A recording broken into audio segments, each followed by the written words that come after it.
Hello, good evening, and welcome to the Sunday Night Breakdown, Monday night edition. Daniel Ratledge and Dave Forrester to look back over all the action in the British Basketball League this week. We'll get to the drama and excitement of the trophy final in a few minutes. I think, Dave, is this the second or third transatlantic Sunday Night Breakdown we've done? I think it's the second transatlantic one, albeit one was done from a hotel Hotel. in Gatwick. Yeah, Yeah, yeah. that was interesting. Wasn't the Gatwick Airport hotels aren't probably built for the comfort levels, so that was different. But yeah, it's the second one. Yeah, Excellent. And Toronto treating you well? not really. I've turned up and I've ended up with a typical Canadian cold as soon as I've got here. So I've been Mm. stuffed up the past 2 days and doing very little, which is kind of fun. Yeah, Uh, yeah. Going to the games and then crashing out again, really. So yeah. And then watching BBL games as well for this. The world is smaller now, isn't it? It is. So did you see on Wednesday night London Lions 84, Turk Telekom Ankara 89, or were you No, in? because I was actually in the air. Okay. And because it's on BT Sport, there's no way of getting it online, so I haven't seen that game. No. Uh, and so you can talk us through it. Yeah, we'll just run quickly through it because there was obviously nothing riding on the game for London. They're going to finish seventh. There was a little bit for Turk Telecom. It was a fun game nonetheless. Rowe was really loving all the offensive rebounding and telling us how important it was for teams to get offensive rebounds. And Turk Telecom built up a bit of a lead. Lions hung about, and then Boutier with two threes and a 14-0 run. It looked like they were going to get away. But to be fair, Decker and Oni played really well in the fourth quarter, got it back to 2-point game with 3 to play. And then I thought the key play of the game, 1:26 to go, Tyreek Jones blocked an Oni 3, ran back the dunk, 79-85. And London didn't quite get back from there. But the bit you did miss, the key bit of the whole game, 3.4 seconds remaining. Sam Decker goes up for a 3. They're down by, I think it was 5 at the time. And he Yeah. lands on Grant's foot, rolled his ankle, and it looked like a bad one Oh, on the replay. But he was able to hobble off under his own weight, but it was a definite hobble, and he obviously didn't play Thursday night. And not sure what the longer term prognosis, but it didn't look great. The other thing about that, as you won't have seen, is I have no idea why that wasn't called an unsportsmanlike foul, because in EuroLeague Eurocup rules, if your foot is underneath the shooter's foot, that's an unsportsmanlike foul. I've no idea why they didn't. It didn't matter to the game because they weren't going to get close enough anyway, but it still should have been an unsportsmanlike Yeah, he foul. did his ankle earlier in the season, didn't he? In the Mm, European mm, game at the beginning of a game, and he was out for about 3 weeks then. mm, mm. I suppose the advantage they've got is that they've got about 3 weeks off now, Yeah, um, before the playoffs because they're going to win the league this week, and if they need Sam Decker to beat Surrey, then they've got a problem. yeah, So it might be he gets himself some more Instagram looks, possibly. in the meantime. But I didn't know that. No, I didn't know that. Mm. The one thing that strikes me about ultimately the biggest issue that team has is that they haven't won a close game. Mm. And part of the problem, and you wonder how much of that is just the amount of personnel that they've had going in and out, Mm. in relation to playing, who's playing when. I mean, how many games have Oni and Decker actually played together? Actually, Yeah, it won't be that yeah. many. No, it won't be. They're on the court at the end of the game, so they got their have they got the hierarchy sorted out? Do they know? Does everybody understand? What they need to do at the end of games? Mm. Because that is, that's ultimately where these big European games are going to be won and lost. They're not going to blow teams out by 20 in knockout games. They're going to have to manage the game properly, and so far, they haven't managed to do that No.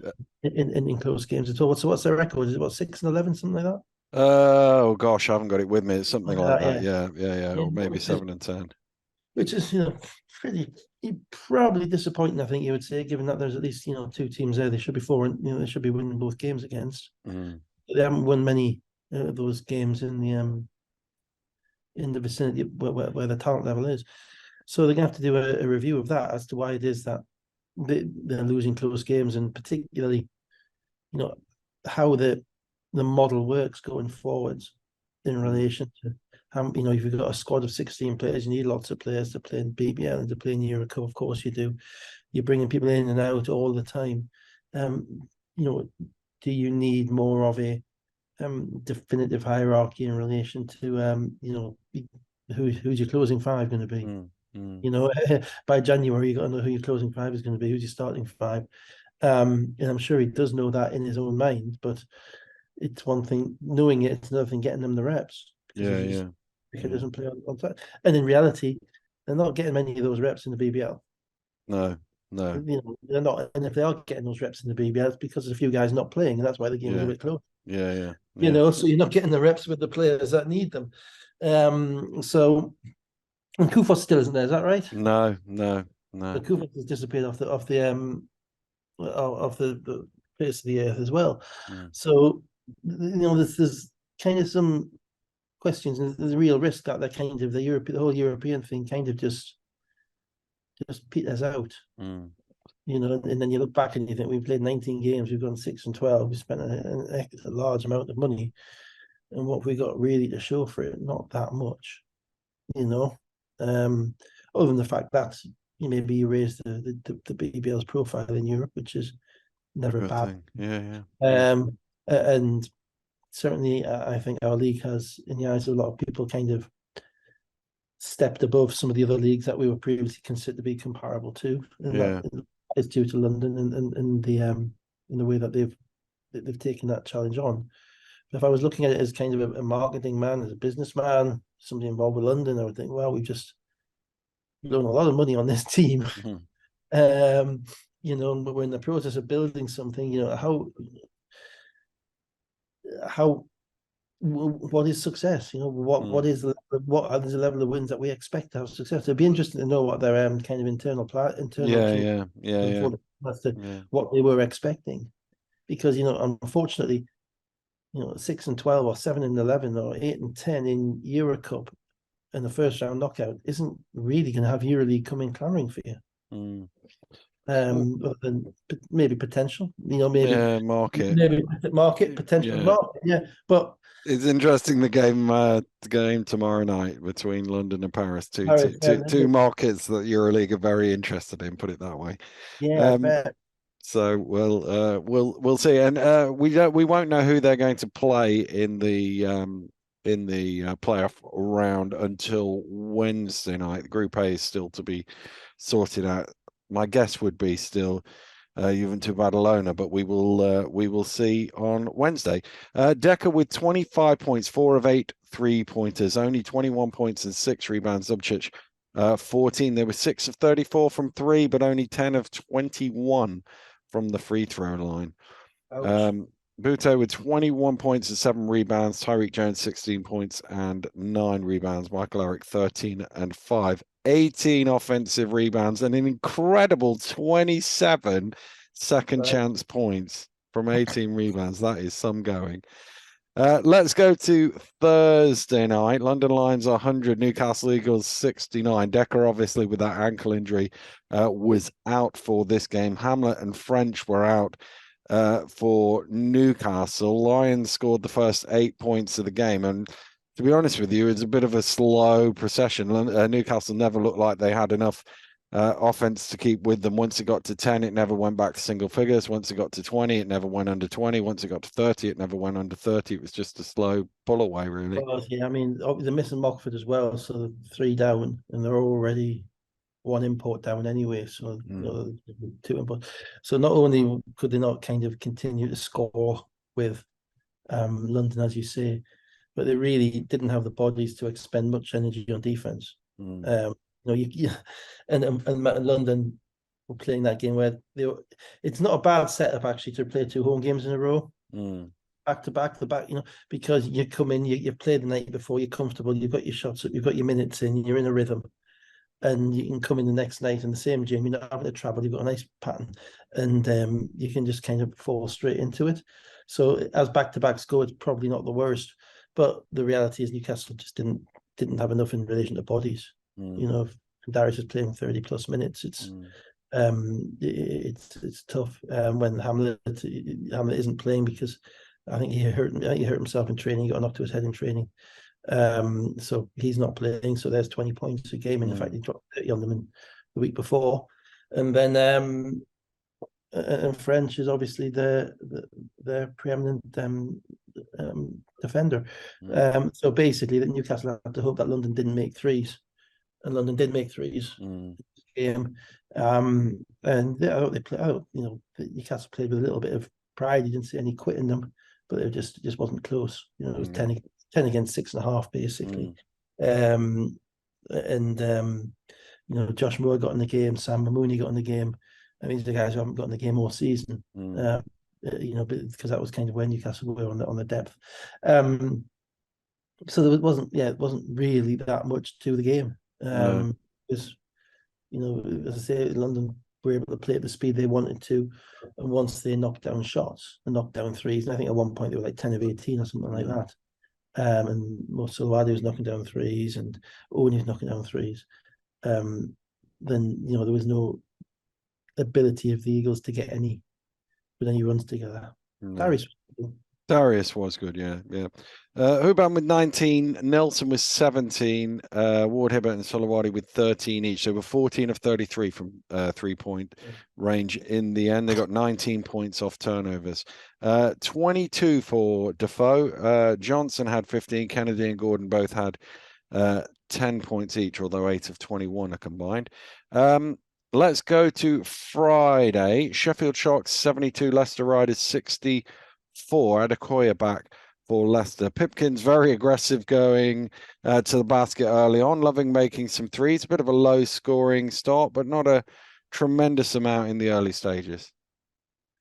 Yeah, kind of interesting dynamic with both teams because Sheffield are obviously in that flow of being a relatively new team, which is yet to stop liking each other, if I can put it that way. Because over the course of a season, teams go up and down. Everything goes up and down, and you have But at the moment, because Sheffield put this team together about 2 months ago, they're still learning each other, and everybody's winning and everybody's happy. That's great. That they might well stretch that to the end of the season. So they're in that kind of upward trajectory, albeit. I need the false advertising of the 6 straight wins on Twitter. I have to say, missing out the trophy semi-final. It's competition specific.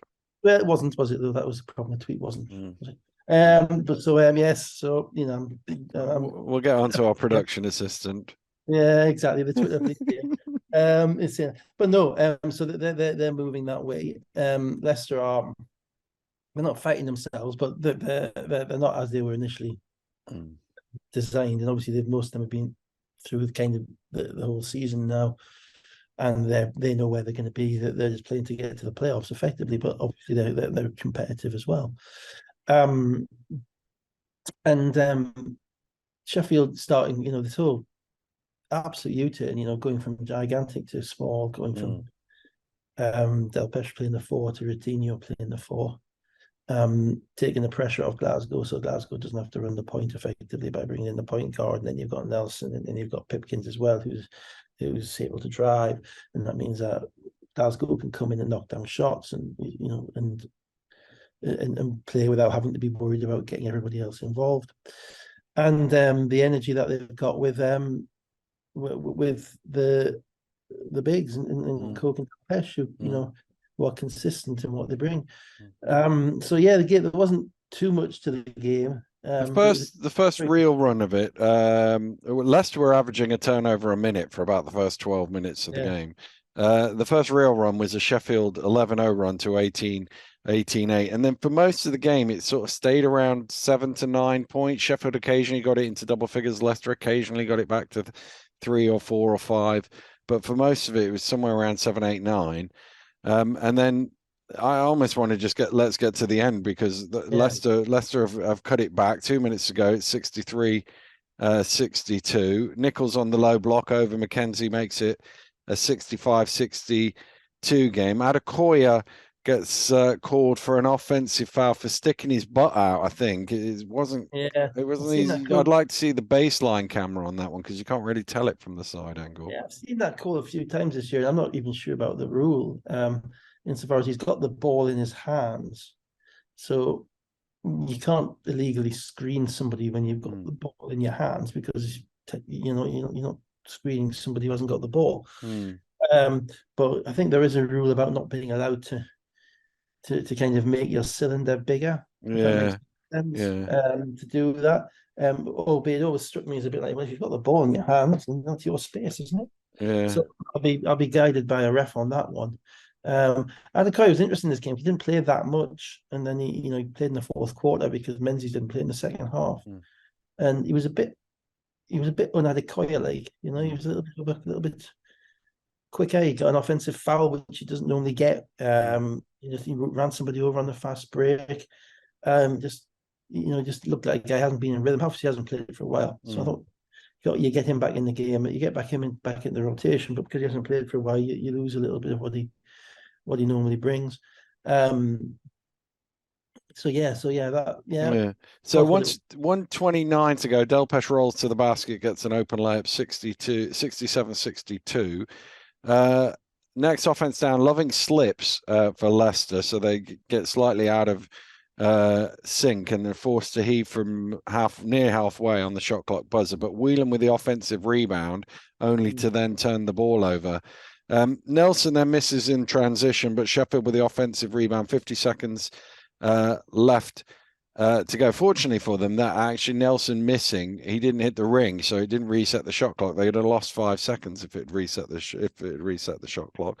And then Glasgow, as he did in the trophy quarterfinal, wasn't it? Hits a big three late on, even later this time around. 35 seconds to go, a little step away three, knocks it down 70-62. Yeah, that was a game. I mean, the thing that probably surprises you a little bit more is that Leicester being held to in the 60s. Leicester's not a team which have been held in the 60s very often. Certainly in the last few years, because they're offensively so good. I think they're a little bit.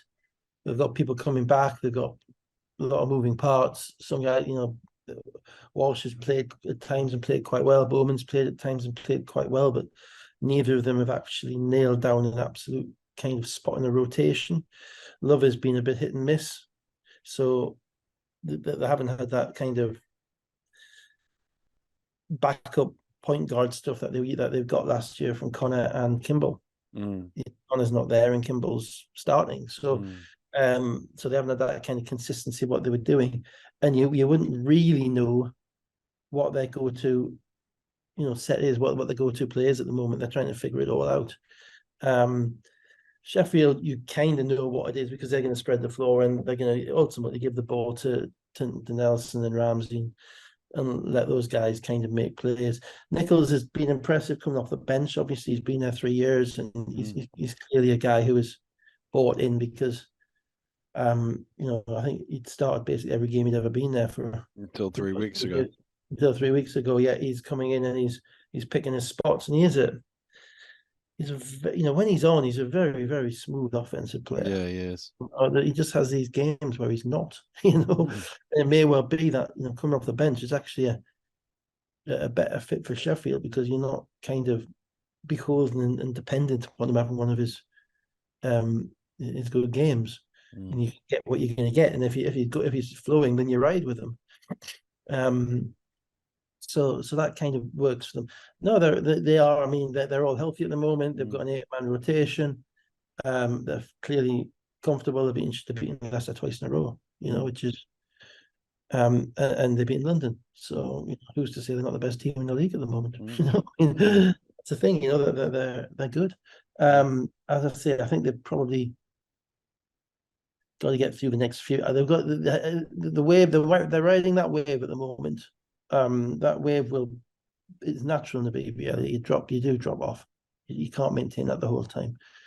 So the question will be, can a team keep it? How long can you keep it going? Can you keep that wave? Keep them on the top of that wave? Can you get them there into the playoffs?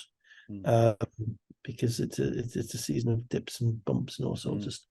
And they've been the dippiest and bumpiest, haven't they? Absolutely, yeah. 6 in a row, 6 in a row the other way. You name it, they have.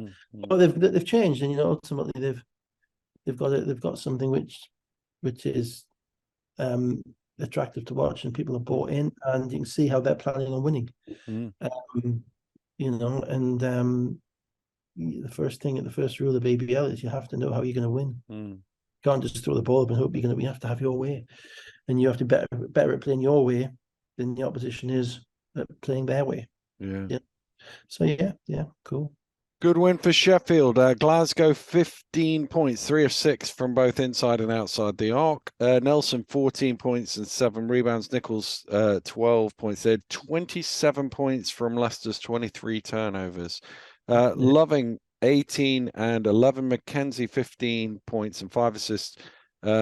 Whelan 8, the third top scorer. He was +2. He was the only player for Leicester in a positive plus-minus. Leicester was 16 of 26 from the free throw line and 6 of 23 from the three-point line. That's why they were in the 60s. Yeah, I mean, part of it is, it's one of the few teams whereby, Sheffield had a quickness advantage because Sheffield are playing smaller. They have a quickness advantage at nearly every position in that game. Be it, Nelson with Whelan or Pipkins with Jackson, or Gratino with Loving, yeah. And even when the benches come in, they're kind of quick, and that's generally when you get turnovers. When the opposition has, you can work it the other way, and you can battle, and you can get down low, and you can make advantage of the size advantages, but turnovers are generally created because you've got a quicker team defending you, and they're going to be trying to beat you to the spot to do that. And so the risk, the thing is always, how small can we go? How small can you go before it becomes a negative? So they've kind of got that balance at the moment. Let's come to Sunday then, and trophy finals day. We'll start off with the Betty Cadona WBL Trophy Final. London Lions 81, Leicester Riders 70. Felt a lot better about this than the cup final when you see Squires and Arlen hit threes in the first 90 seconds. You're thinking, oh, Leicester can get some shots off here that they weren't getting off in the previous game. Yeah. I didn't get the first quarter of this. I only got the second quarter onwards. And I'm bothered to go back and watch it. So sorry, anybody wants a subscription back, they can have it back. But So the bit that you missed then, I'll give you, is Beckford Norton coming off the bench, real spark. Herbert Harrigan being just a class above everybody on the court. She was really, really good. And you were thinking Leicester can't really make any mistakes. And right at the end of the first quarter, London scored and Leicester turned it over on the inbound, and then Herbert Harrigan hits a 3 on the buzzer, and instead of being down potentially 5, they're down 10, and you can see Cromesh was less than happy, and you're thinking, oh, is this, they played really well in the opening quarter, can they hang on? But actually, second quarter, Arlen 8 points in a row, gets it down to 24-22, and it's game on. My impression of the second quarter was that London were just there. It was jacking up threes off one pass. I mean, I think I counted at one point 7 or 8 consecutive possessions where they're just chucking up a 3. Defensively, as you say, they were giving up stuff that they were nowhere near giving up on the first game. And I'm talking about just effort plays. Just the biggest example being, in the first game, Hannah Robb didn't score a point, I don't think. In this game, I don't think she got a shot until the fourth quarter. Shot, exactly. She was absolutely focused on taking it away. In this game, she had 17, and she was getting open looks off rather straightforward ball reversal. I thought, I just thought London's Joie de Vivre had just disappeared. Their body language just wasn't there. They were playing on talent, which is fine when you've got that degree of talent, but they weren't anywhere near as motivated or as ready as they had been a month ago or 2 months ago in January. And that Leicester are talented, and they're comfortably the second best team in the league. They obviously, Arlen is a high level player. They have size, they have a bit of depth. Squires is athletic enough to compete with Murray, and obviously Rob can shoot. And one thing Leicester are, and I've seen them twice at Newcastle, is that their offense is excellent. Their spacing excellent. They move the ball well. They don't waste any movement, and the ball goes where it's meant to go. And that's because you have focal points. You have the point guard, you have Arlen, and everybody else can kind of play around those. But they're unselfish players, so they will actually move the basketball. It's not about them. And therefore, if you give a team like that a bit of rope, they're gonna use it to hang The you other with. thing Leicester did really well is crash the offensive glass. It was basically 50-50 in the first half. Yeah, which a bit of a nonsense, really, given the depth that London have and the athleticism. Leicester have some depth, but not to the degree that London do. No. And yeah, I didn't ever get the impression that Leicester could score enough, primarily because of Harrigan, Yeah. who was just, as you say, just too good. I mean, I'm not quite sure how you I think you probably have to defend literally with two people. You can get up on a hip, make a dribble to a left, and dribble straight into a second defender. Mm. And then you risk obviously being able to kick it out to other people. But the overriding thing about this game to me was that I thought London's body language was absolutely horrible. Just really horrible. I was kind of hoping that the basketball gods would send the game Leicester's way, because I got the impression that Leicester were playing at 100% and London were playing at about 60. Mm. Well, Rob and Arlen hit threes early in the third quarter to give Leicester the lead by a point, but Holly Winterburn hit some clutch shots. Herbert Harrigan, basically, they couldn't do anything to stop her, and it goes back out to 12. And then in the fourth quarter, it just looked like Leicester had run their race, really, and Ty Battle came in and finished them off. Yeah, which is obviously a bit of an advantage that you've got when you can bring someone like that in help you. I mean, to be fair, I excuse Winterburn from what I've just said, because she was ready for the game. Obviously, Gerald, she was there ready for it. But I mean, what I would just challenge anybody to go and look back at it. There's a timeout with about 5 minutes to go in the fourth quarter, and you guys get your cameras, and your cameras are behind the London timeout. And the body language of the London team in that timeout, it is almost like, you're up 11 in a cup final, right? I mean, it doesn't get much better than that. That's what you're playing for, right? And the body language, and I wish I could take a still and put it on here, was just awful. People looking away, people looking around. My impression was, to be blunt, that they don't particularly like the coach, and I don't know anything about the coach, so I don't know what the history. I don't know what the history is of what's going on. All the things I've heard coming out of there have been via third parties, have been really positive, really positive. Well, I just don't know. I just didn't get. But I just say, I've watched enough to kind of know when I'm seeing stuff which isn't quite right. Do you know what I mean? And I just didn't think they were right in that game. Maybe it's because they decided they didn't need to do so much, and they have the talent and they don't need to go at the full level. But no, it was a bit weird. I thought it was a bit weird.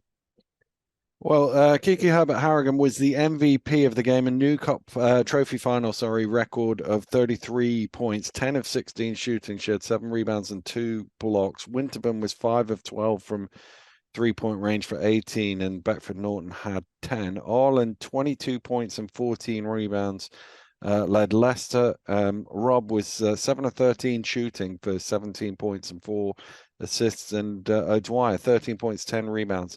24 turnovers cost them 31 points, Leicester. Yeah, that's going to hurt you with that team, because they're going to finish you in the break. It's tough because everybody else is playing they have to play a perfect game.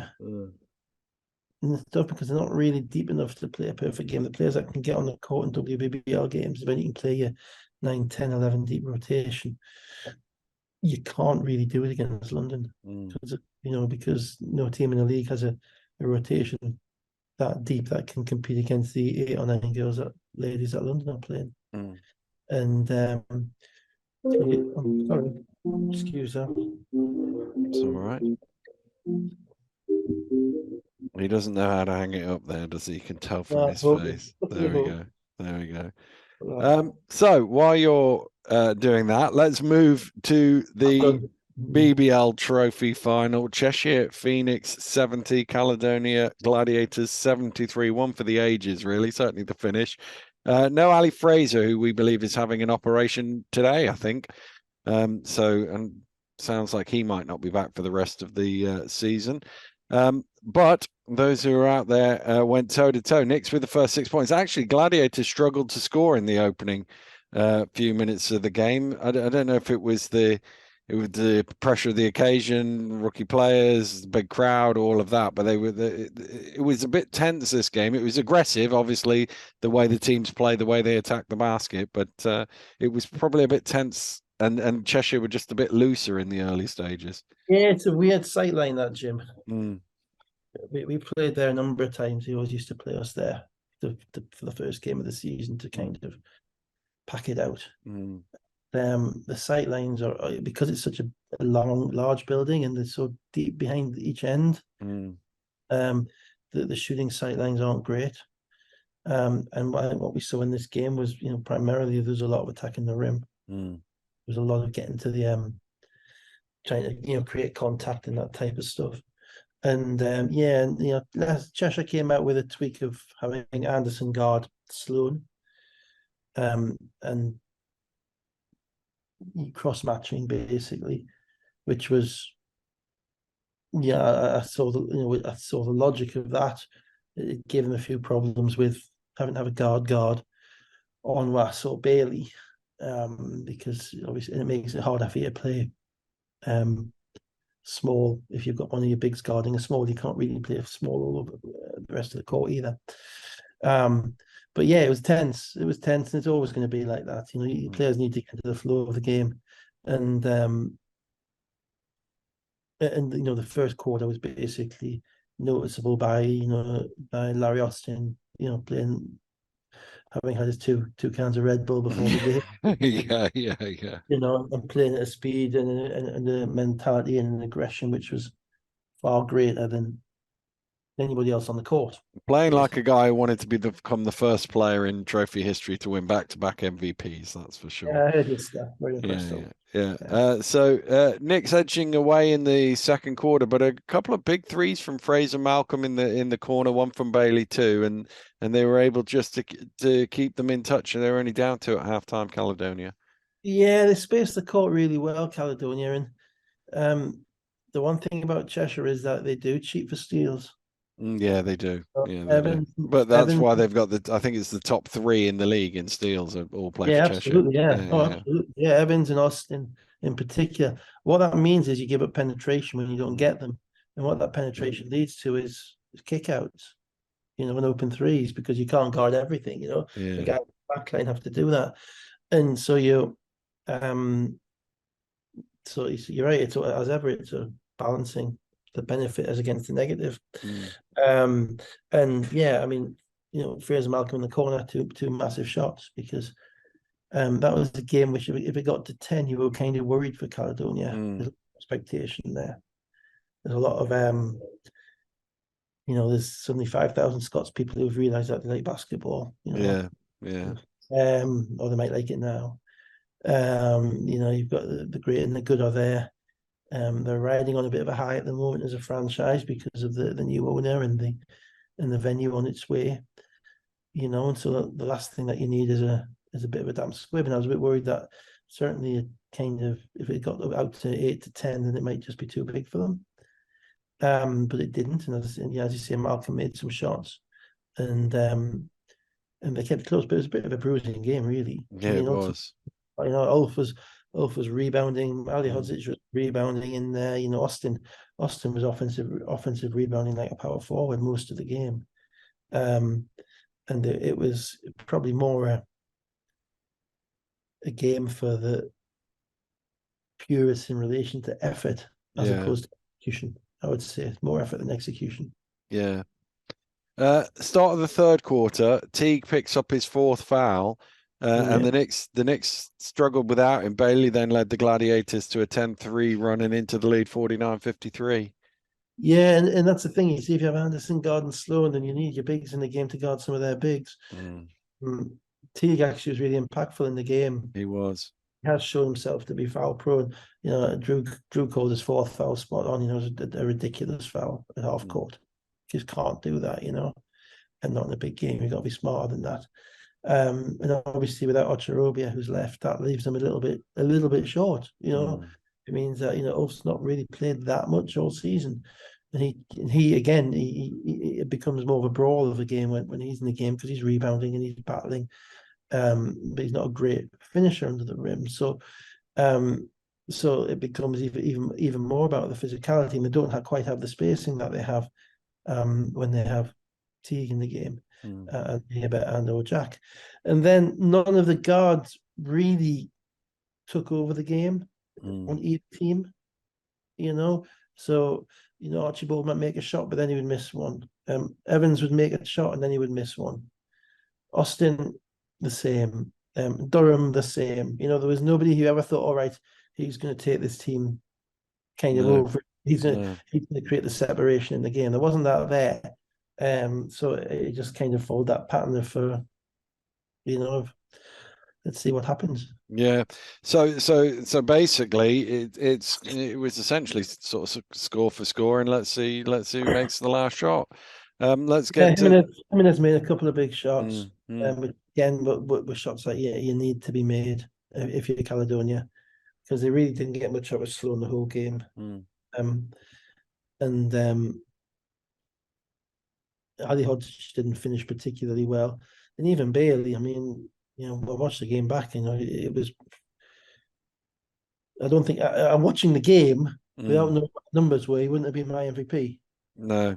But I get the numbers of the people look at the stat sheet at the end of the game. I'll talk Well, about I mean, the other my sort of thing is the MVP is the guy who makes the shot at the end, isn't he? Even though he's 4 for 14, you know what I mean? Without that shot, you don't win. My MVP is the guy who makes the pass at the end, personally. Okay, yeah. I'll give you that. Because he was good, to be fair. But let's work our way there. Neighbour, 2:31 to go. Deep three. Ali Hodzic maybe a step off, but that was still a long three from Will Neighbour, and he did kind of. Yeah, he did kind of edge back to give himself a bit more room as well. That's just a kind of a big time shot. It is. What he does. And if he misses it, you'd probably say, what's he shooting that for? Yeah. Well, Will Neighbour, that's his shot, and he's shooting 35% this year. So, we've seen them go in time and time again. Yeah. To do it with 2 minutes to go, to put them up 4 was a really big play. Yeah, 2.5, 2:31 on the clock when that goes in, 69-65. Bailey then misses a 3. Austin running it back is fouled at midcourt with 2:02 to go. Yeah. But he can only make 1 free throw. So it's 70-65. Sloan with the penetration, great kick to Onwas. He had to sort of rearrange it. He's open for 3 and he knocks it down 70-68. Yeah, it was the biggest shot of the game. He misses that shot and Cheshire run 24 seconds off, the game's done, I think. I mean, you never say the game is done. But if he misses that shot, then it goes out the building. And particularly if Cheshire get a rebound. That to me, that was the play of the game. And the reason I think he was the MVP in the game, even though he only played 20 minutes, was that when it came to it, when they couldn't score at the beginning, he was the guy who stepped up and knocked down the first shot and scored for 3.5 minutes. He settled everybody down. And then when it came to make plays at the end of the game, he made the plays at the end of the game, which kind of ultimately were responsible for them winning. Outside Sloan's shot, obviously. But I thought that shot was the biggest shot of the game. Without that shot going in, I don't see Caledonia winning. So other way, Evans drives. Sloan challenged him. He nearly squeezed it in. It didn't quite go. Austin gets the rebound, but he's kind of crowded out of it. Goes up and down. Called for the traveling violation with 1:23 to go. 1:05 to go. Neighbour with a little reach in fouls Ali Hodzic. Only their second foul of the fourth quarter. So we'll come back to that. Yeah. It's a sideline end line ball, I think it was. Sloan corner catch and shoot for 3 on the inbound, misses it. Come back down the other way. Evans that was a massive shot. Yeah. It was a massive shot. That just lined him up for the next one. Yeah. It was a much more difficult one than the next one because he had somebody diving at him, but it was the exact same spot. He shot from the same spot, that was perfect. That's the reason he made it, I think. Evans drives and misses. Austin offensive rebound, but can't put it back in. Caledonia then running the other way. Sloan to the rim is blocked by Neighbour, and it's a Caledonia ball on the baseline. 35.2 seconds to go. And Gareth Murray with a timeout call here. Yeah, it's a great play by Neighbour to get back and just get a hand on the ball. And yeah, then you got baseline out of bounds. Yeah, You know which Onwas what you can do with it. inbounds. Yeah, what you can do with a timeout and a Yeah, baseline out of bounds at the end of a game, man.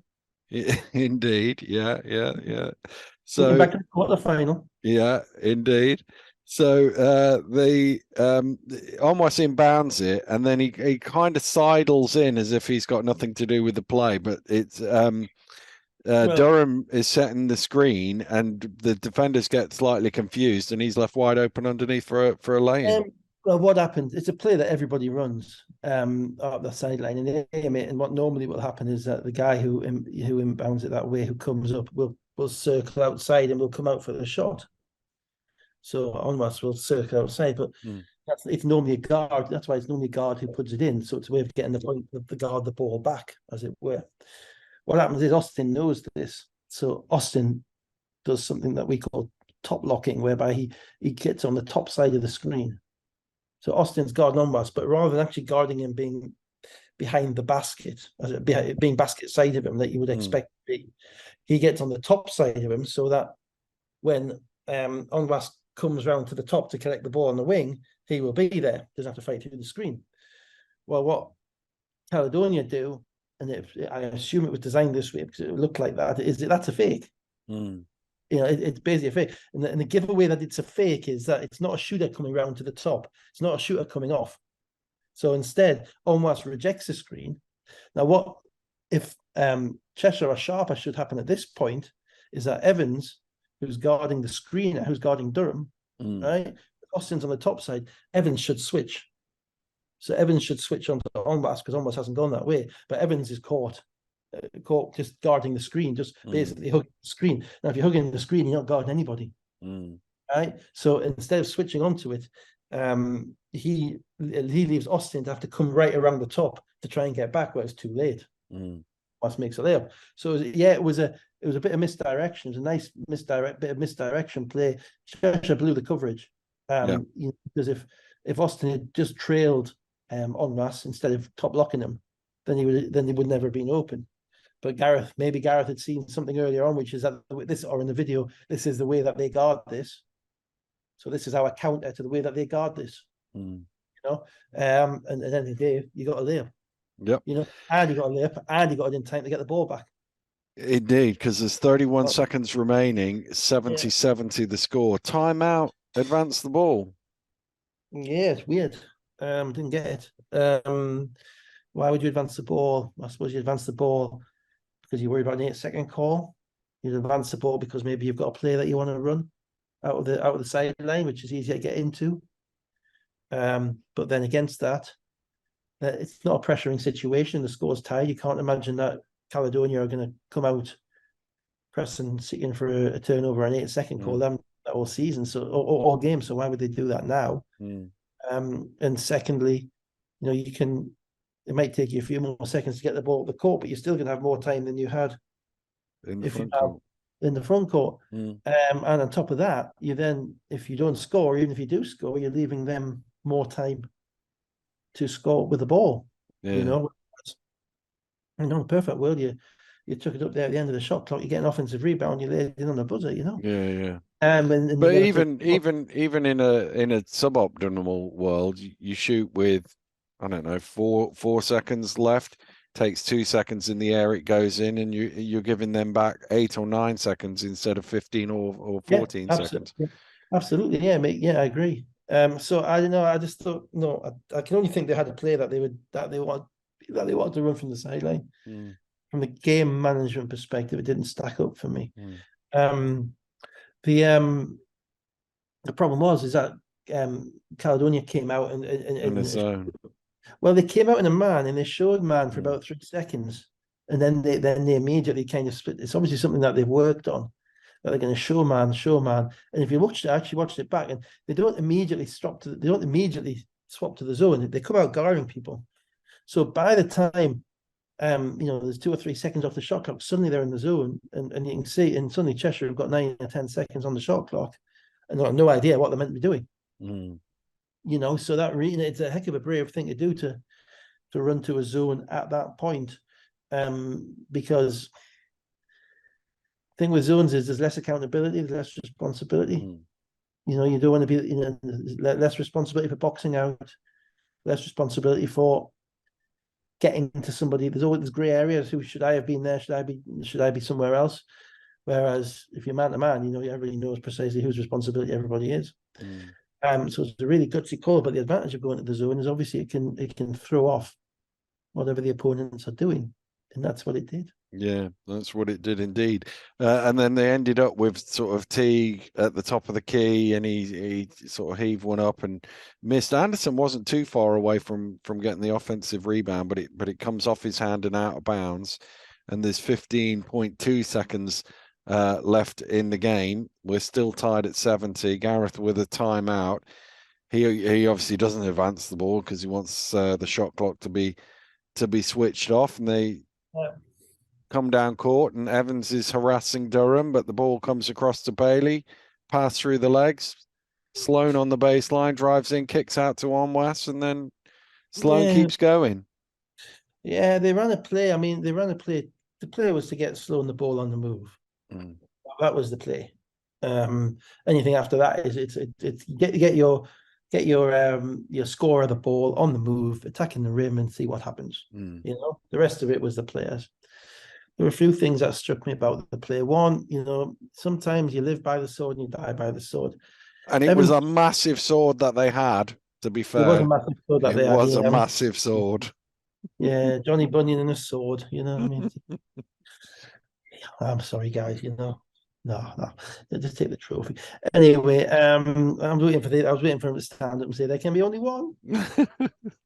But you live by the sword and you die by the sword. And Marcus Evans cheats for a steal at half court. Mm.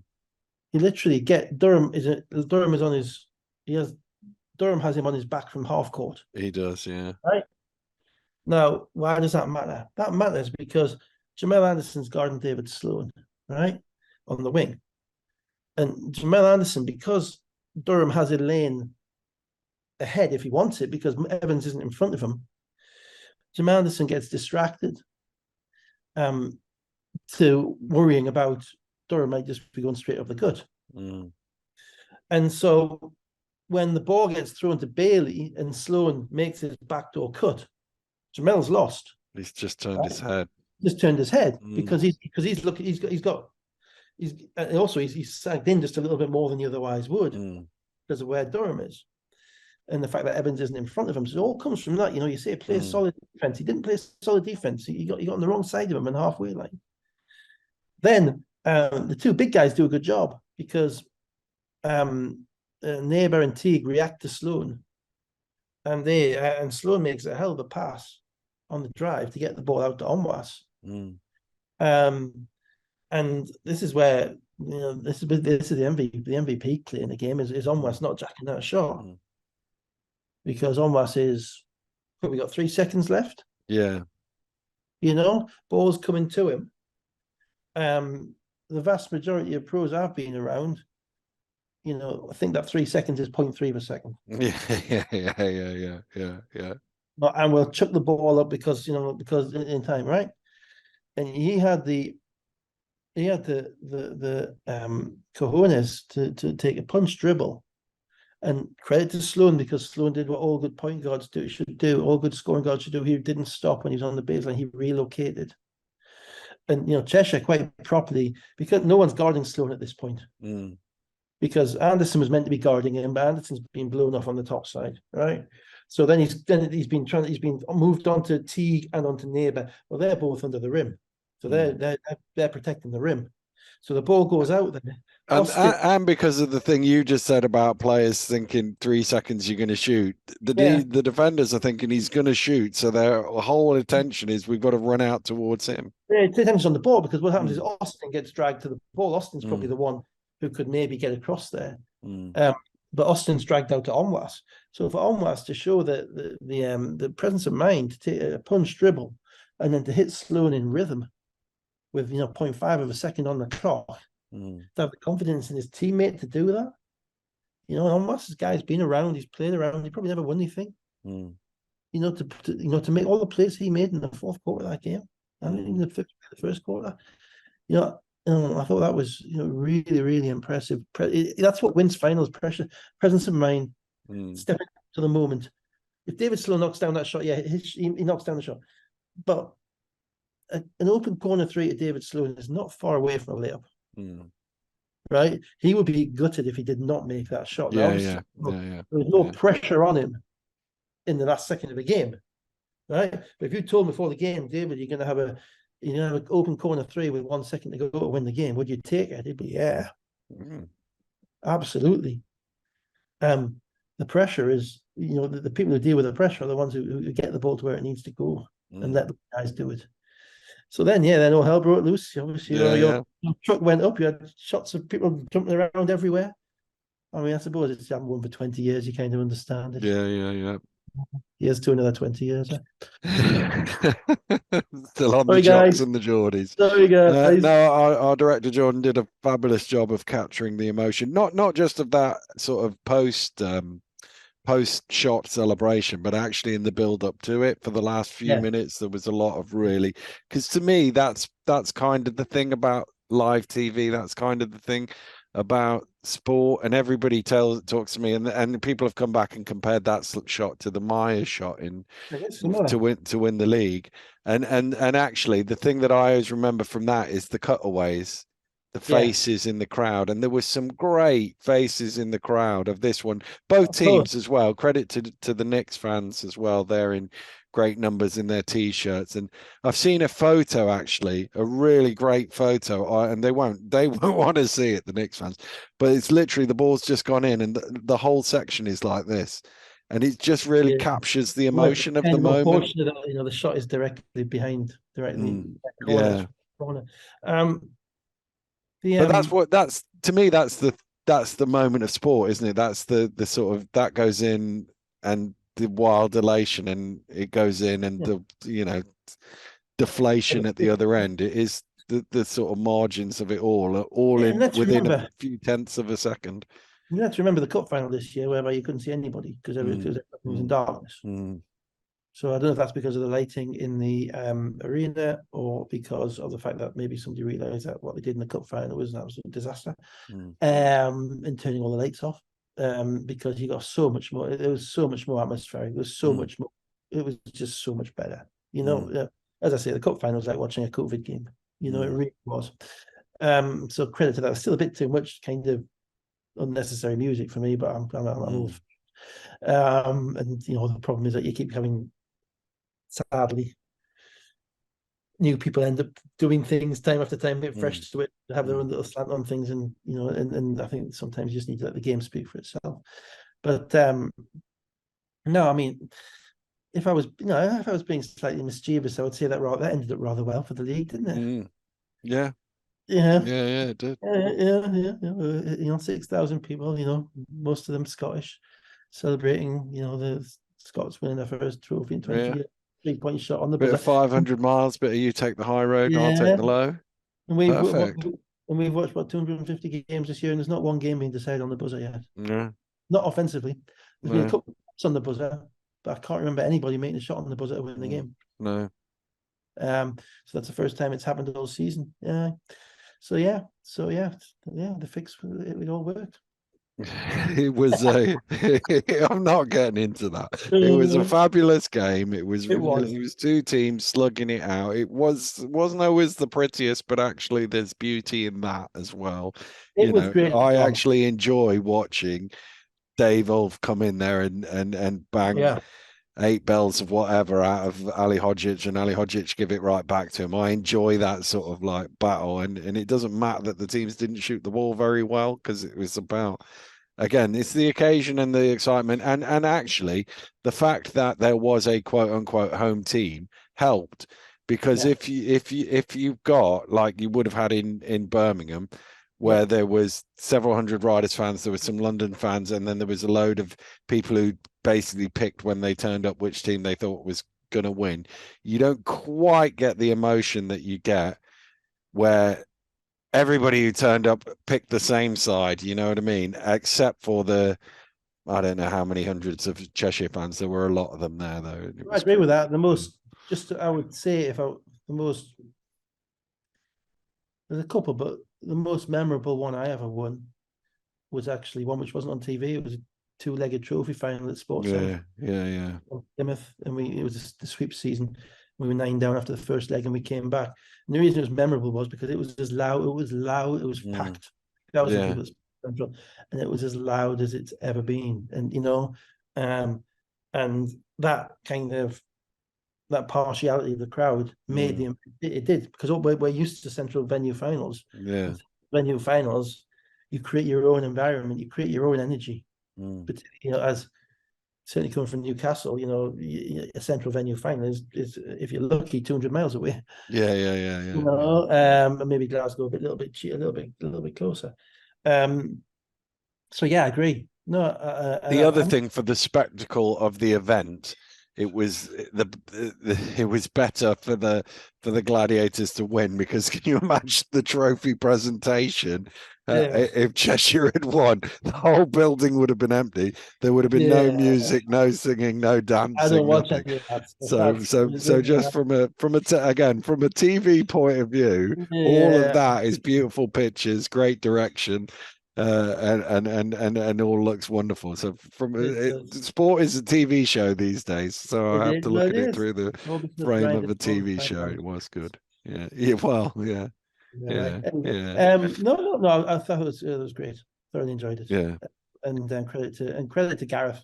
Gareth's been around a long time. He's put a lot of work in. Well, I don't know if you heard my little stat. Nobody in the history of the BBL had played more games without winning a trophy than Gareth, and he's not taken very long as a coach. Yeah, and the crazy thing was he was actually on really good teams. Yeah. Well, Caledonia, Glasgow lost 10 finals in a row.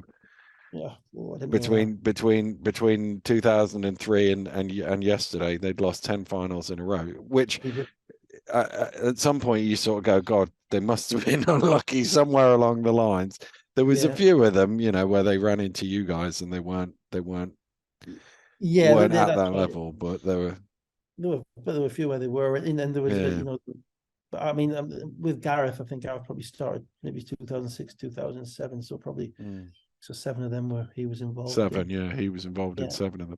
And it was also nice. You see the Reeds were there, and you see Sterling Davis was there, and all of the people have invested a lot of time and indeed money over the years, getting to enjoy that moment as well.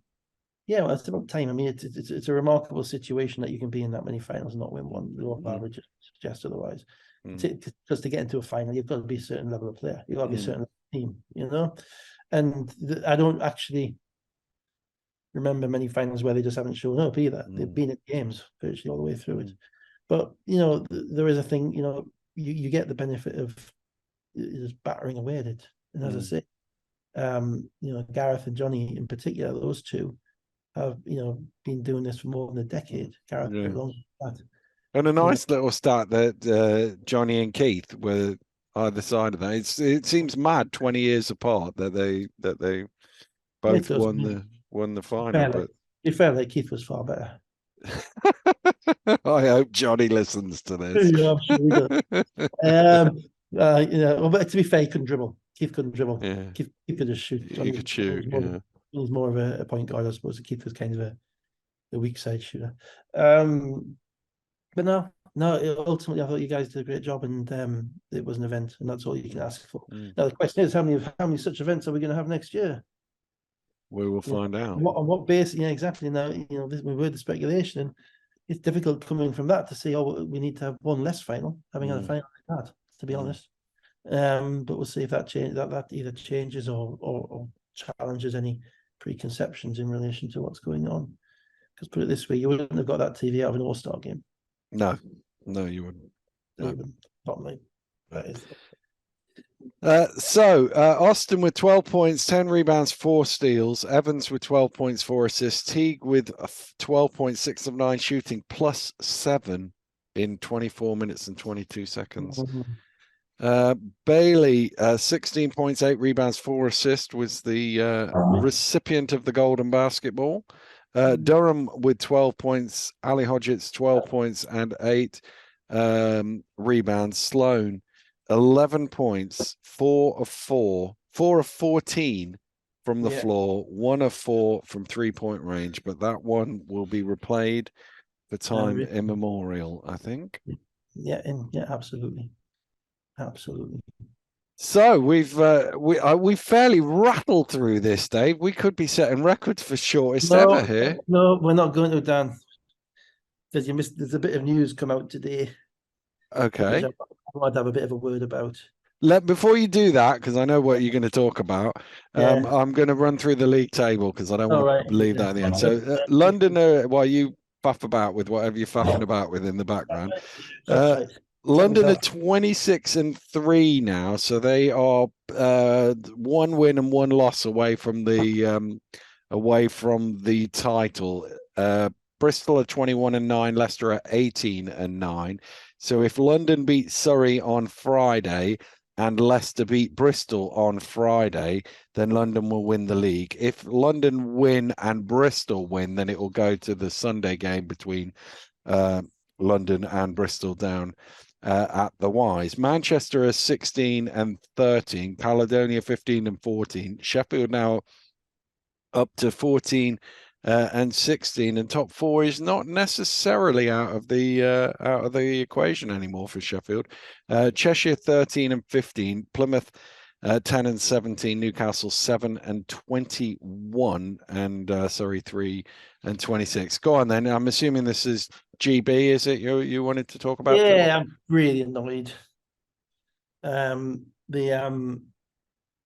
for the to kind of summarize it all, obviously we had multiple head-banging rant sessions last September about the way that the program had failed the athletes, and we were told that there was a new broom will be sweeping clean.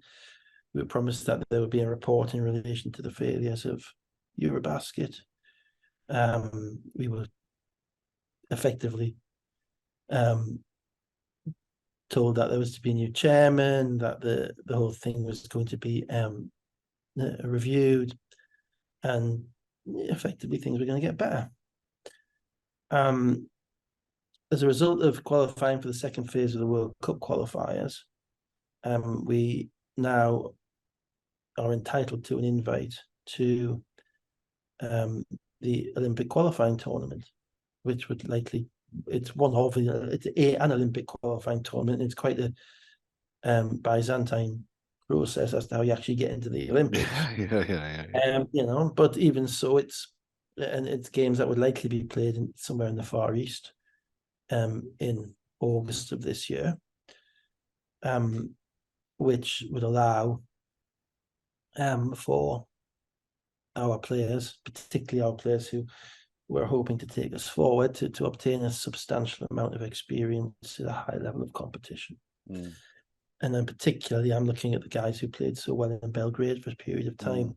Looking at Quinn Ellis, I'm looking at Amina Darmu, I'm looking at Cameron Hildreth back from college. Gozan the Woman, who's just been showing out in America. Yeah. Jabril Bello in Montana State, Caleb Fuller, all these guys who, and there's more. There's more, because there was an interview. Sam Nita, yet again, who in 20 years' time, Sam will be. People will go back through Sam's podcasts as a chronicler of everything that kind of went on in basketball over the past 10 or 15 years here. I wonder how the hell did it get so bad? But Sam did a podcast with the new chairman, Chris Grant. The podcast, I'm afraid, was terribly disappointing for me. It was vacuous. It said nothing. The biggest headlines of it were that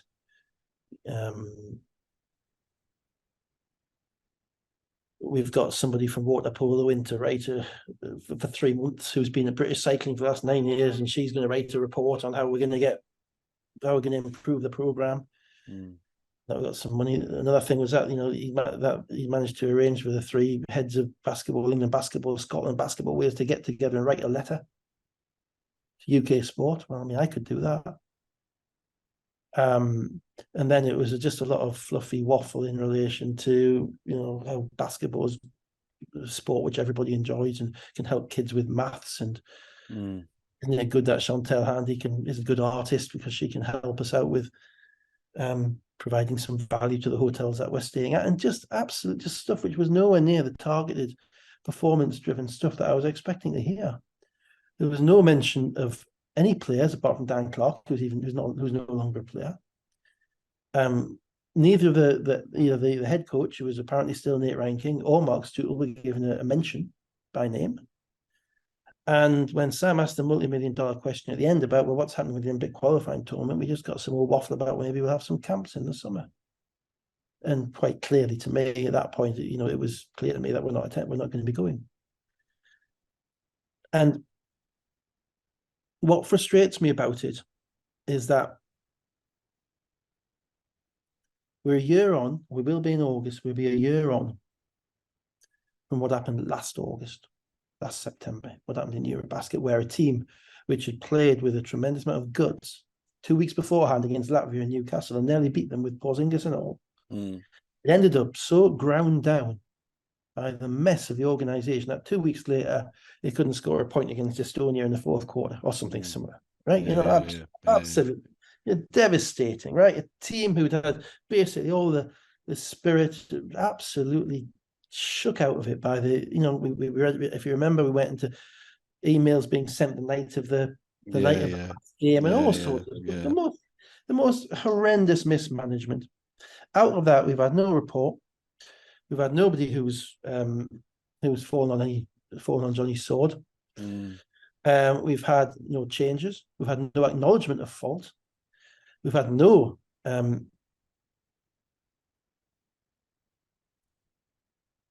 attempt to shout out for the sport. And what this sport needs is an advocate. It doesn't need a politician. It needs an advocate. And the reason we're not playing, I'm absolutely certain of this, and I don't know this, and it's a supposition, but it's as certain as I can be on supposition. The reason that we're not going to the Olympic qualifying tournament is because we can't get the money. Right? It's a way in the Middle East. It's going to be a tough program to run, and for whatever reason, UK sport aren't willing to fund that, and because it makes no sense. And the reason that to explain how I get to that point, it makes no sense that it can be considered better to have a few camps in the summer than have a full camp and take a team away to play in a high-level qualifying competition. Yeah. It makes and some friendlies against teams who are not in the Olympic qualifying. They're not going to get the best. They're not going to get the best player. Who are you going to play? And we're not going to get our best. Yeah. Why? It's just it's a fallacy, and it's noticeable that within the press release that's been put out, which is weasel words, there's no mention of Dan Clark, who is actually meant to be running the performance program. He doesn't give a quote. Mark Stootle doesn't give a quote. Nate Ranking, wherever he is, doesn't give a quote. There is nothing from anybody actually on the playing side to say, yeah, this is why we're going to do this. We're looking forward to this. And there would be if they were in agreement. Right, and there isn't. So that to me is horrendously defeatist. But what galls me more than the defeatism, because I'm used to the defeatism, is the gaslighting. Is being told, oh well, this is actually best. This is the best way of us preparing for Eurobasket. Eurobasket is in November. The players that we have available in August won't be the players we have available in November. Yeah, November will be 15 months on from the disaster that was the previous Eurobasket. My thing about it is, right, let's assume your supposition is right.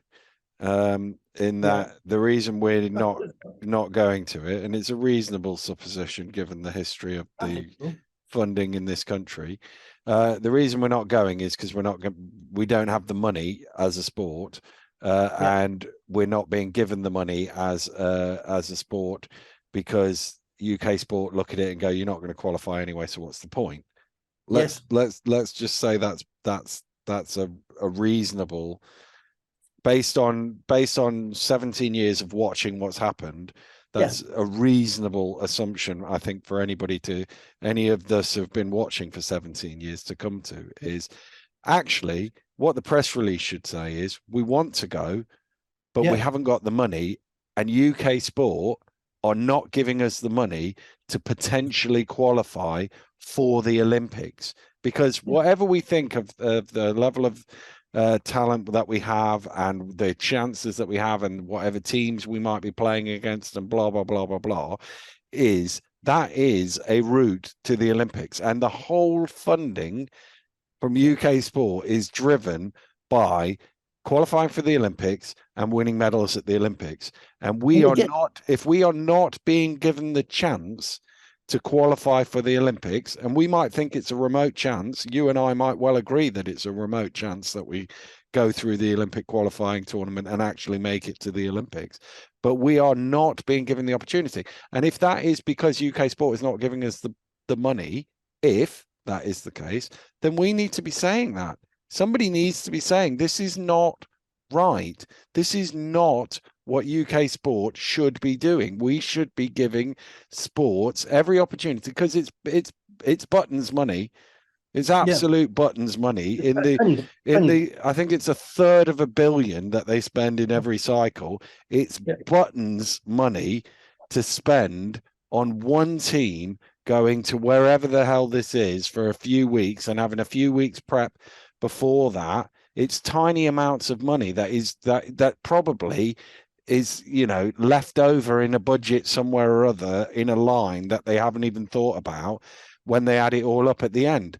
So if that is the case, I want somebody banging the desk going, this is not appropriate. We need an advocate, and we've got politicians.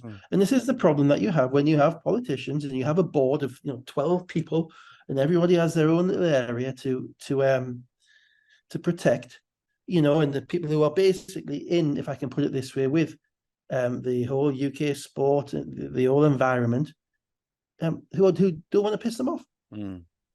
Because you may not get a job back then. Once this cycle's gone, you want to get a job for somebody else. You want to get a job somewhere, whether it be cycling or whatever. We've got somebody who played Olympic water polo, who's been in cycling for 9 years, who's writing a report over 3 months to tell us that we can't play in the tournament in the summer. It's just nuts. Now, it gets even worse because everything you've just said is absolutely on the mark. But part of the podcast with Sam Nita, we have a target. Our target is to make the Olympics in 2028 and get on the podium in 2032. Well, you and I know that we've heard all that bollocks many times before. We'll do this in 8 years' time. Right? We've all before. 8 years' time starts now. Right? Sport doesn't wait. England cricket doesn't. England cricket is rubbish. They put Rob Key in charge. He put Stokes and McCullum in charge. England cricket doesn't say, we're not going to play the Ashes this year. We're not ready. Yeah. They say they go into it, and that's what sport's about. It's about constantly challenging you. And what they don't seem to appreciate, and this is what I talk about, where there's no mention of basically basketball in any of that podcast, is that the players that we need to finish on the podium in 2032, if we ever can, are the ones who are going to be available in August and not November.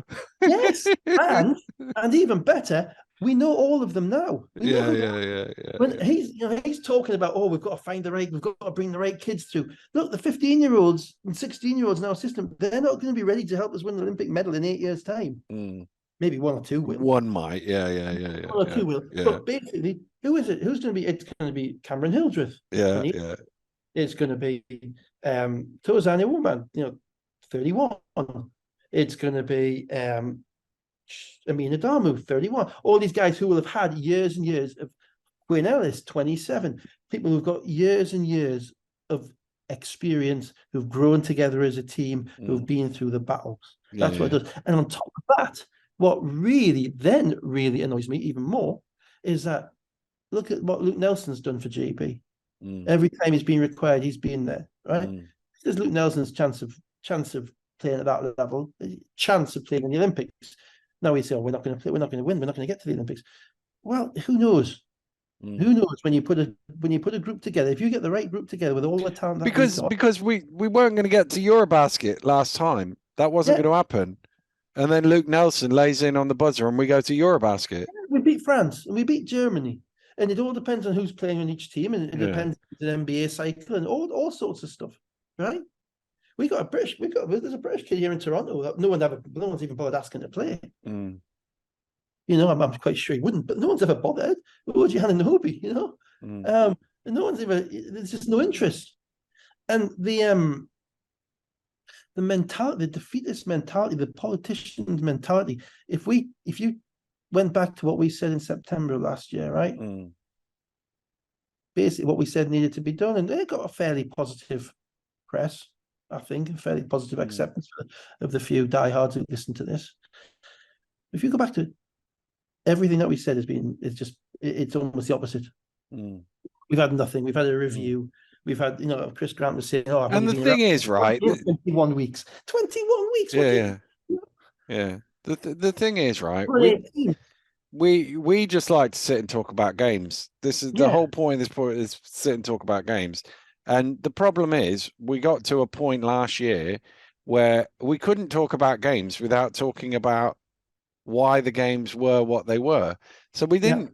You and I hate the politics of basketball. Absolutely hate it. People look at my surname and assume that I know everything about what's going on, and I know this and that, and I'm interested. And I hate it all. I only want to watch games, but I am around enough people, and I've been doing this for 30 years now, where it's you see things and you know things, and you sort of go every now and then, you go, this is just lunacy.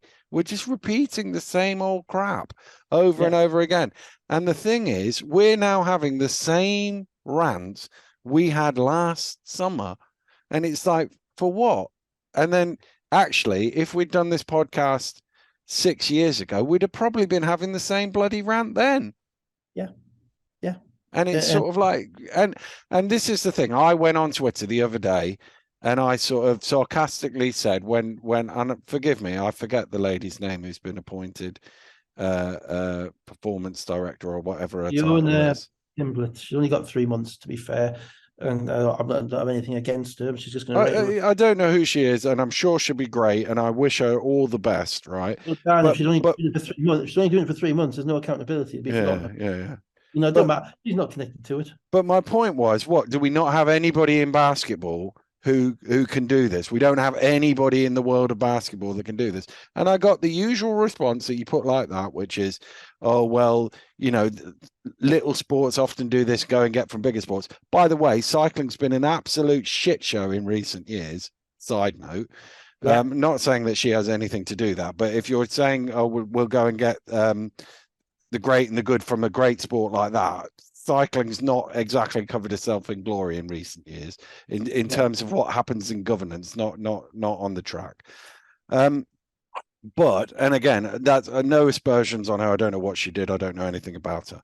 But the point is, well, we've seen this. This has been happening for 16 years. People come in from here or there or whatever, and they're going to tell us, oh, we're all doing it wrong and we're going to do it better.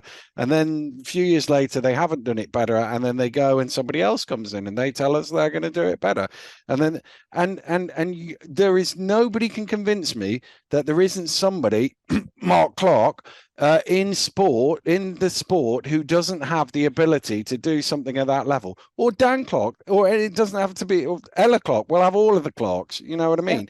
There are good people in basketball who may not be the politicians that are in the cycle that go through, that get appointed by blah blah blah blah blah, but actually they won't need 3 months to write a report because they've seen it. They know it. A guy who's broadcasting with you yesterday, Kieran. Yeah, Kieran. Yeah.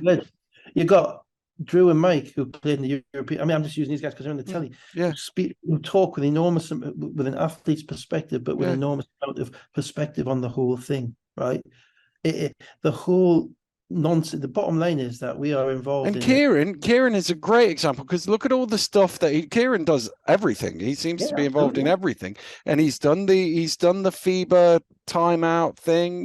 Blah blah blah. There'll be other people who are on that. The whole point of them being sort of educated for the post athlete thing is to go into roles like that. And you look around the world, and what are they all filled with? They're all filled with former players who've become the CEO or the performance director or the head of this or that or something or other. And there's two things about that, isn't there? Because firstly, when I was in Newcastle for the last game against Belgium, in the corporate area doing the pre-game speeches, Dan Clark and Kieran Achara. Yeah. Talking about the programme. Yeah. Yeah, not entering an Olympic qualifying tournament, and neither of them are anywhere near a press release, right? And You maybe know, they don't want to, and that's fine. That's uh, fine as well. But let's ask them well, first. Let's yeah, let's ask them first. Let's go through the list of people that we could ask, because we seem to have totally missed out on Luol Deng, who's done a bloody good job with South Sudan, by the way. We seem yeah. to have totally missed out on Pops Mensah Bonso, for whatever reason I can't even imagine. And it's Well, sort of like, I'll give you the reason. we, The reason is that we unfortunately we're governed by an incestuous political system, which involves people who know each other, who have to play a UK sports game, and who aren't willing to challenge the status quo, and who are unfortunately, because UK sport appoints the people who are in charge, in their interest to challenge the status quo. Yeah. And so and what happens is it's the athletes who lose out. There is the GB guys. There is a tremendous amount of tightness in that group. I've been around Newcastle. I've seen them, and with a tremendous amount of hard work. You think that Mark Stewart could have really done with all those GB windows this year, in his first year with the Eagles and not doing particularly well? You think you really need the extra 2 weeks of going off to Serbia? Yeah. But particularly when no one's even telling him that he's got a job. He's got the job, even head coach. The same with Gareth coming from Caledonia and doing the same thing, and letting Darrell Wood coach a game. Then all the players who turn up, Luke Nelson, who comes up to that game against Belgium in his boot. Yeah. And there was a tremendous amount of positive energy there, and it is just trodden on. It dissipated. It is, and listening, I'm afraid, to Mr. Grant and his vacuous podcast, which I'm afraid, and other people can be the judge, and they might think I'm being harsh, and that's fine because it's my opinion. And I don't know him. I've got no personal grudge against him, no animus against him at all. I just wished he was slightly different, but that's where we're at. But that podcast was second only to Jamie Edwards' podcast in relation to saying nothing. I'm afraid, or saying nothing in relation to the things that matter. And because basketball is an Olympic sport, we seem to be constantly minded to deal with it on the basis that it is similar in some ways to other Olympic sports, such as cycling and rowing and sailing, and that we can get all these cross-pollination support. And it is utterly, utterly different. Utterly different. It's closer to football insofar as what you've got. Closer to cricket. It's a team sport. It is a team sport whereby you're basically your team is full of professionals who are playing at different places around the world. It's like there are very few sports in the world that have quote marked international windows. We have football. Yeah. We have cricket. We have basketball. That's it. Yeah. Rugby doesn't do it. Rugby just has rugby plays games alongside. And it's nothing like cycling. It's nothing like sailing. It's nothing like any of that. And yet, they seem to think that by we can get a better strength and conditioning system. We can write a report in relation to this, that, or the other. But your strength and conditioning stuff is for 2 weeks, because the club will be wherever they're playing. They'll have their own strength and conditioning person doing their own thing.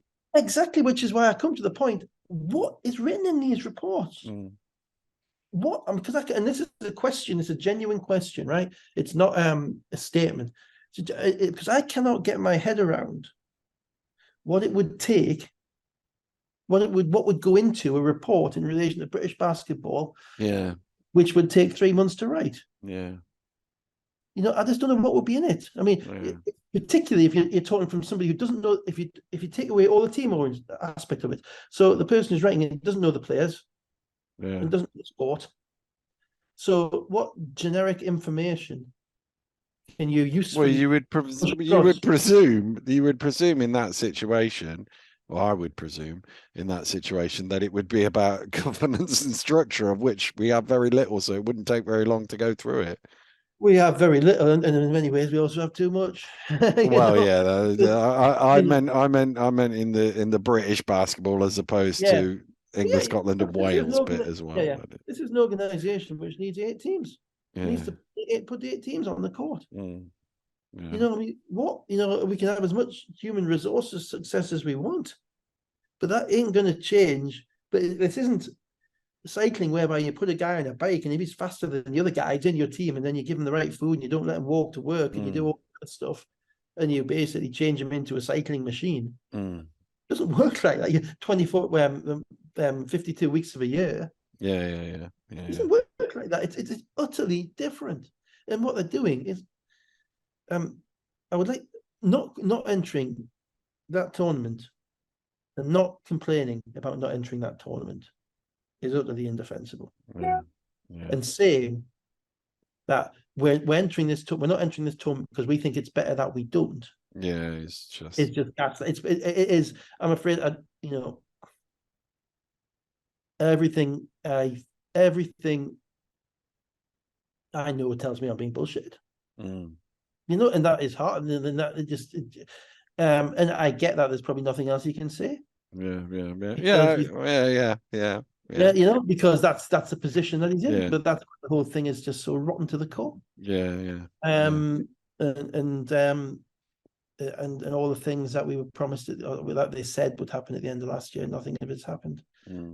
So it's really quite depressing. So that is the rant. You've depressed me now, Dave, because I haven't even read the press release. All I've seen is the tweets, and my first thing was I didn't really have time to read anything. I just sort of rolled my eyes and gone, "What the hell is this?" And then here we are having a half an hour rant on it after we peaked in the show here. We did the thing we were supposed to be doing. Sloan from the corner for the win. Yeah, absolutely. Yes. And they're out the channels once every 20 years. You get a good commentary. Yeah. 25, but yeah. 25, yeah. That's great. No, seriously, credit to everybody who did that broadcast yesterday. You got the environment was spot on, and you just got the impression of it.